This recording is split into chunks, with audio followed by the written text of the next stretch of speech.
I još jedan ugledni državnik posjetio je našu zemlju. Bio je to predsjednik Demokratske republike Vijetnama, Ho Chi Minh. Na Zemunskom aerodromu dočekao ga je predsjednik Republike Josip Broz Tito.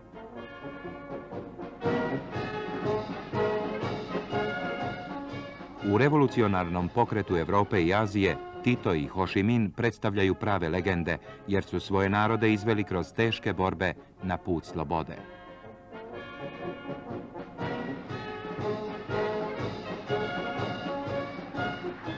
Beograd je priredio topao doček gostu iz daleke zemlje. Nakon prvih službenih razgovora, gost iz Vijetnama posjetio je Zagreb. Mnoštvo građana burnim je ovacijama dočekalo legendarnog borca za slobodu vijetnamskog naroda. U Zagrebu Ho Chi Minh je posjetio tvornicu Rade Končar.